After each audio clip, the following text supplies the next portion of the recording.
Professor doctor محمد اکرم Hariri صاحب، آپ ماشاءاللہ ریسرچ اسکالر ہیں،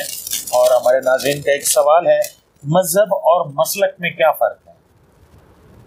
جی، مذہب اور مسلک جو ہے یہ دونوں مترادفات میں استعمال ہوتے ہیں، ایک خفیف سا اس میں جو ہے وہ فرق ہے۔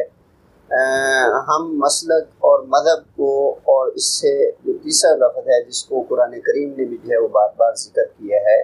وہ ہے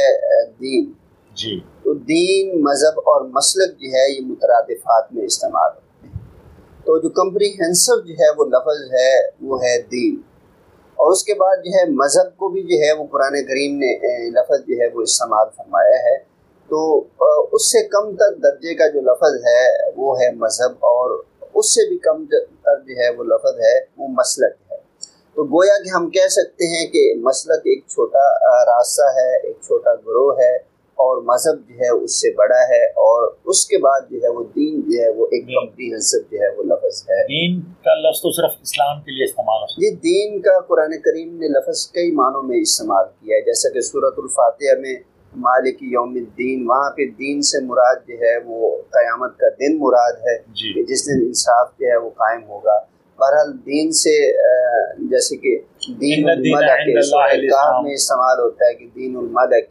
بادشاہ کا جو ہے وہ دین، وہاں پہ جو ہے وہ ان کا وہ یہ مذہبی لحاظ سے جو لفظ ہوتا ہے، عقیدہ ہوتا ہے، نظریہ ہوتا ہے، وہاں پہ دین جو ہے وہ اس کو استعمال کیا گیا۔ اسی طرح جو ہے وہ اس مذہب سے نکلے ہوئے کئی ایک جو ہے وہ شاخیں جو ہوتی ہیں، جن کو ہم جس طرح ہم کاسٹ کا ذکر کرتے ہیں تو کہتے ہیں سب کاسٹ، اسی طرح دین لفظ استعمال کرتے ہیں تو اس کے بعد جو ہے وہ مذہب، جیسا کہ ہمارے ہاں فقہا کے ہاں جو ہے یہ لفظ عام طور پر استعمال ہوتا ہے کہ مذہب و امام شافعی، اور اس طرح امام ابو حنیفہ کے حوالے سے، اور وہاں پہ یہ لفظ جو ہے استعمال ہوتا ہے۔ یا کوئی بھی مسئلہ جو ہے وہ بیان کیا جاتا ہے تو کہا جاتا ہے کہ یہ فلاں کے مذہب کے مطابق جو ہے وہ ایسے ہے۔ تو گویا کہ وہاں پہ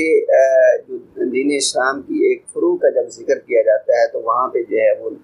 مذہب کا معنی جو ہے وہ استعمال کیا جا سکتا ہے، وہاں پہ مسلک کا معنی جو ہے وہ استعمال کیا جائے گا، اور اس لفظ کو مترادفاً جو ہے وہ استعمال بھی کیا جا سکتا ہے۔ جی، بہت شکریہ ڈاکٹر اکرم حریری صاحب،